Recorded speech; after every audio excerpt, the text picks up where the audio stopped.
তাহলে এটাকে কি হবে, তাহলে পি পাই বন্ড। পি অরবিটালের জন্য হচ্ছে, কার জন্য, পাই বন্ড হচ্ছে। আবার এটা দেখ, পির আরটা বাকি রয়েছে, কারণ ডায়াগোনালটা বাকি রয়েছে, তাহলে তখন হবে কি পি পাই বন্ড। তাহলে পি দুটো কমপ্লিট, পি এখানে একটা কমপ্লিট হয়ে গেছে শোয়ানোটা, আর দুটো দাঁড়ানোটা বাকি রয়েছে।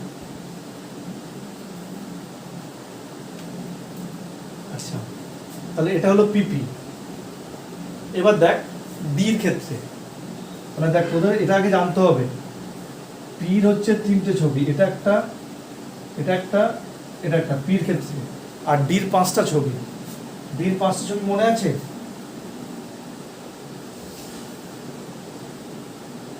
DXY, DYZ, DZX এরকম মনে হয়েছিল না, ডবল ডাম্বেল। হ্যাঁ, তাহলে দেখ পির সঙ্গে, তাহলে এই পির সঙ্গে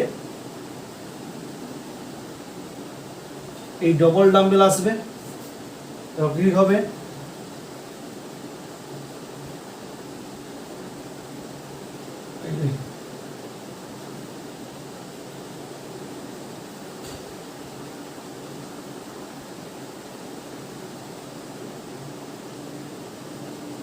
এই দেখ ডবল ডাম্বেলে দেখ এখানে একটা কারেক্ট ক্রসিং, এখানে একটা ক্রসিং, তাহলে এখানে কি হলো পি পাই আর ডি পাই।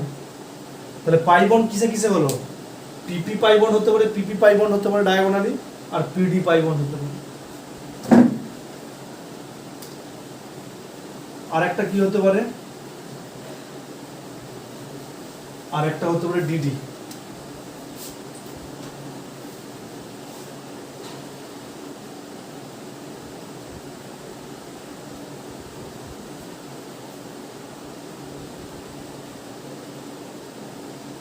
ভালো করে আঁকি দেবো, তো আমরা বুঝতে পারবো না। ডি,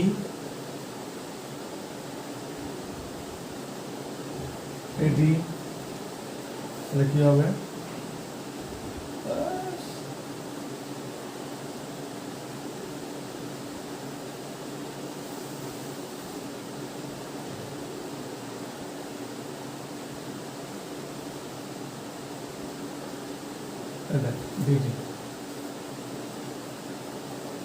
তাহলে এক্সিয়াল ওভারল্যাপ কত রকমের হতে পারে না, এক্সিয়াল ওভারল্যাপ হতে পারে, দেখ পি পাই হতে পারে, পি পাই ডি পাই হতে পারে, আর ডি পাই হতে পারে।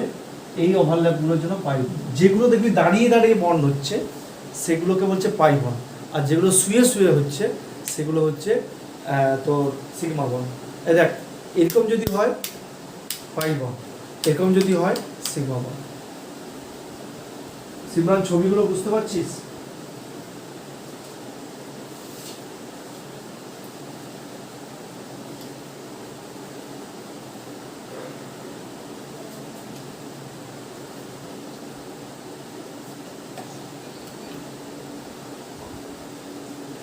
একদমই নয়।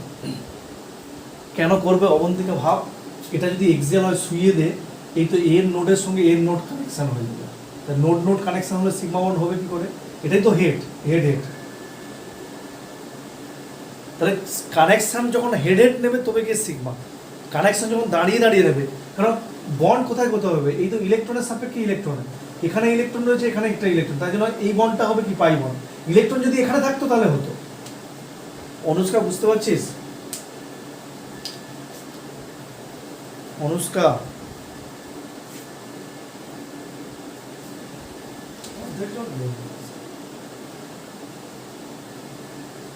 কৌশিক বুঝতে পেরেছিস?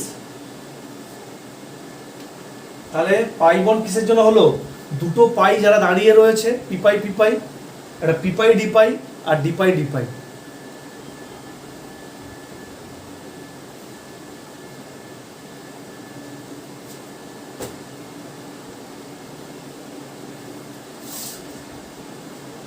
কপি হলে বলবি। দেখ একটা এক্সাম্পল দিয়ে বোঝাচ্ছি তোদেরকে, যদিও এটা জয়েন্টের টপিক তো এতটা আসবে না পরীক্ষাতে, কিন্তু এটা না জানলে এর পরের জিনিসটা টপিকটা বোর্ডেরটা বুঝতে পারবে না, এই জন্য একটু কষ্ট হলেও নিয়ে নেয়। তা সিগমা হবে এসএস, এসপি আর পিপি, এগুলো যেই অ্যাডভান্সের টপিক থেকে আসবে এগুলো। পিপাই পিপাই পিপাই ডিপাই, ডিপাই ডিপাই হচ্ছে তোর হচ্ছে পাই বন্ডের জন্য, এটা যেই অ্যাডভান্সের টপিক। তাও কেন বলছি, এটা না জানলে এর পরের টপিকটা পারবি না। এই জন্য যদি বলে কোশ্চেন যদি বলে হাউ মেনি পিপাই পিপাই and pipi dipi bonds are present in SO3, বলছে SO3 এর মধ্যে কতগুলো পিপাই পিপাই আর কতগুলো পিপাই ডিপাই বন্ড আছে, ওটাকে বার করতে হবে।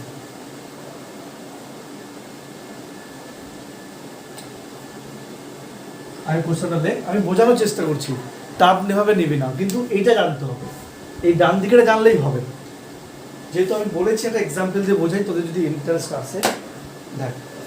আচ্ছা, SO3 প্রথমে সালফারের ইলেকট্রনিক কনফিগারেশন কর। সালফারের হচ্ছে কত, 16, 1s2, 2s2, 2p6, 3s2, 2 4 10 12, 3p4, তাহলে 1s, 2s, 2p and 3p, 1s, 2s, 2p, oh, 3s R 3p, 1 2 3 4, 1 2 1 2 3 4 5 6, 1 2 হলো। তাহলে এস এর এটা হয়ে গেল। আর অক্সিজেন কটা রয়েছে, 3টে, অক্সিজেনে কত, 6, 8, অক্সিজেনের মোট ইলেকট্রন কটা, 8টা, 2s2, 2p4, 1s, 2s আর 2p, 1s, 2s, 2p, 1 2 1 2 2 3 4, oxygen কটা রয়েছে, 3টে, 1s, 2s, 1 2 3 4, 1s, 2s, 1s, 2s, 1 2 বাস। এবার ক্লিয়ার হবে। দেখ এখানে এসটা আঁকলাম, এখানে ওটা আঁকলাম, SO3 আছে। আচ্ছা, তাহলে কতগুলো বন্ড, দেখ অক্সিজেনের একটা দুটো আনপেয়ার, একটা দুটো আনপেয়ার, একটা রুম বন্ড। তোরা জানিস double bond double bond double bond, SO3 এটা হয় তো। তাহলে দেখ 6টা বন্ড হবে, 6টা আনপেয়ার ইলেকট্রন চাই, 1 2 3 4 5 6। আগে 11 মধ্যে কপি কর, তারপর বলছি, কপি হলে বলবি। অবন্তিকা যদি বুঝতে পারিস বিশাল মজা পাবি, জানি না, ধর তাহলে বুঝতে পারবি, ধর এবার বুঝতে পেরে যাবে। তাহলে দেখ অক্সিজেন 6টা সাপ্লাই করছে, 6টা ইলেকট্রন, 6টা বন্ড করার জন্য। তো সালফারের কি 6টা ইলেকট্রন আনপেয়ার আছে, নেই, ওটা আছে মাত্র 2টো। তাহলে কি করতে হবে, ইএস করতে হবে। ইএস মানে কি, 3p পরে কাকে নিতে হবে, 3d, 1 2 3 4, 3d। কোথা থেকে ইলেকট্রন যাবে, প্রথমে এখান থেকে একটা ইলেকট্রন যাবে, তাহলে কি হলো, 3s, 3p, 3d, 1 2 3 4, এখনো হয়নি, তাহলে আবার কি যাবে, 3s থেকে একটা যাবে, এখানে একটা গেল, এখানে একটা গেল। দেখ মোট কটা ইলেকট্রন গেল, আনপেয়ার হয়েছে, এটা হলো 3s, 3p, 3d। সব বুঝতে পেরেছিস? তাহলে এর 6টা আনপেয়ার করে দিলাম, আর এখানে 6টা আনপেয়ার আছে। এবার দেখ রহস্যটা দেখে যা, কেউ আর লিখবি না, এবার বোর্ডের দিকে দেখা, কেউ লিখবি না। তাহলে আমার এখানে 6টা আনপেয়ার ছিল, এখানে 6টা আনপেয়ার করলাম। এবার কি হবে, প্রথম বন্ড তৈরি হচ্ছে, দেখ প্রথম সালফারের 3s এর সঙ্গে যে কোনো একটা অক্সিজেন ধর, এর 2p, এই যে এর ফাঁকা আছে, তাহলে প্রথমে দেখ এর 3s এর সঙ্গে এর 2p একটা সিগমা বন্ড হবে, প্রথমে সব সিগমা করে দেয়। sp সবসময় সিগমা, এই যে sp। তারপর দেখ p, এর 3p এর সঙ্গে আবার একটা অক্সিজেনের এর হবে 2p, তাহলে এর 3p এর সঙ্গে সালফারের 3p সঙ্গে H2p একটা সিগমা বন্ড হলো, পরপর দেখ কেটে যাচ্ছে, আবার দেখ তাহলে pp সিগমা বন্ড হয়ে গেছে, আবার দেখ এই 3p সঙ্গে আবার একটা H2p এটা একটা সিগমা বন্ড হলো, পরপর সিগমাগুলো আমি কেটে যাচ্ছি। সালফার একটা করে সাপ্লাই দিচ্ছে আর অক্সিজেন একটা করে সাপ্লাই দিচ্ছে, হয়ে গেল। এবার দেখ এরপরে পাই বন্ড শুরু হচ্ছে, এরপরে পাই বন্ড কি হবে না, এই যে A3p সঙ্গে H2p পাই বন্ড, কেন pp পাই বন্ড আছে, তাহলে A3p পাই বন্ড থেকে 2p পাই বন্ড হলো, ওগুলো সিগমা পাই বন্ড। এবার দেখ আর তো p নেই, এবার d, A3d সঙ্গে এর একটা হলো, তাহলে A3d সঙ্গে A3d পাই সঙ্গে ওর কথা হলো 2p পাই, আবার দেখ A3d সঙ্গে আবার A2p পাই, 3d পাই সঙ্গে 2p পাই। আমার কোশ্চেন দিয়েছে কি p পাই পাই বন্ড কটাগুলো হলো, একটা, তাহলে p পাই পাই বন্ড কোনটা কোনটা, এই যে দেখ সিগমা তো এত তিনটে বন্ধ খরচ হয়ে গেল সালফারের, এরপরে কি আছে এই 3p আছে, তাহলে 3p সঙ্গে এর d একটা, এই যে p একটা, তাহলে 3p সঙ্গে 2p, এই যে 3p পাই সঙ্গে 2p পাই, একটা সিগমা হয়েছে মানে একটা পাই বন্ড আসবে, pp পাই বন্ড এলো, এই যে p পাই। তারপরে দেখ এই যে 3d সঙ্গে এর 2p, এই 3d সঙ্গে 2p, আবার দেখ এর 3d সঙ্গে আবার 2p, তাহলে d আর p তো কোনো পাই বন্ড ছাড়া করতে পারে না, তাহলে p পাই d পাই কটা হলো, দুটো, তাহলে आंसर হবে কি 1 আর 2। কি অবন্তিকা একটু গেছে মাথায়, অবন্তিকা মাথায় গেছে একটু একদম, হ্যাঁ। আরেকবার বলছি দেখ, সালফারের 6টা ইলেকট্রনের সঙ্গে এর তো বন্ড হবে, তাহলে প্রথমে সালফারের একটার সঙ্গে এর একটা কর, তাহলে 3s এর সঙ্গে 2p, সিগমা বন্ড একটা হলো। আবার দেখ তারপর কি হলো, তারপরটা কি আছে 3p, এই 3p সঙ্গে এর একটা অক্সিজেনের বন্ড কর, সেকেন্ড অক্সিজেন, এই যে সেকেন্ড অক্সিজেন, 2p সঙ্গে 3p, আবার দেখ তারপর 3p সঙ্গে আবার একটা এর গেল 3p 2p, তার প্রত্যেকটা একটা করে সিগমা গেল। তারপরে কি আছে, এরপর পাই হবে 3p সঙ্গে এর 2p, এই 3p সঙ্গে 2p পাই বন্ড পরপর যাচ্ছি, 3d সঙ্গে আবার একটা পাই বন্ড, তা 3d সঙ্গে 2 পাই, আবার 3d সঙ্গে আবার একটা 2 পাই, 3d সঙ্গে 2 পাই। তাহলে দেখ আমাকে কোশ্চেন বলছে p পাই বন্ড কটা হলো, একটা, আর pd কটা হলো, pd দুটো।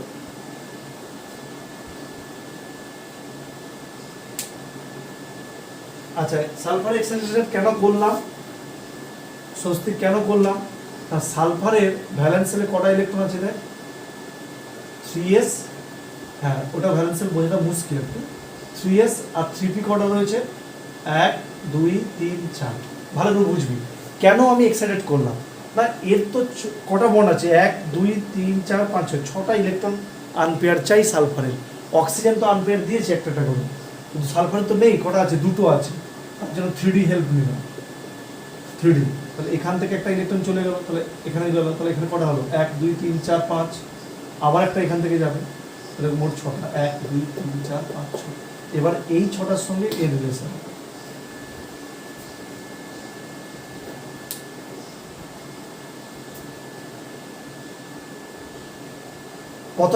প্রথমে 3p থেকে যাবে, প্রথম নিয়ারেস্ট থেকে যাবে, এটা ভ্যাকেন্ট তো, প্রথমে এই পেয়ার আপ থেকে একটা গেল, তাহলে কটা আনপেয়ার হলো, 1 2 3 আর একটা গেল 4টে, তারপরে যাবে এখান থেকে যদি দরকার হয়, তাহলে মোট 5টা আনপেয়ার হলো, কিন্তু আমার লাগবে কটা, 6টা, এই জন্য তারপরেরটা থেকে গেল, 2s থেকে যায়নি, এটা 3s, 3p আর 3s, 2s থেকে কেন যাবে, দেখ 2s তো অনেক ভেতরে রয়েছে, এত দূর থেকে লাফাতে পারবে না, এখান থেকে এটা যাবে, এখান থেকে এটা যাবে, তাহলে দেখ p পাই একটা, p পাই d পাই, সিমরান বুঝতে পেরেছিস? আচ্ছা স্যার, তাহলে একই কোশ্চেন থাকবে, কতগুলো p পাই d পাই SO2 এর ক্ষেত্রে নিজেরা করবে, কতগুলো p পাই কতগুলো p পাই d পাই সালফার ডাই অক্সাইডের ক্ষেত্রে, ঠিক আছে? বেশ, আজকে এই পর্যন্ত থাক।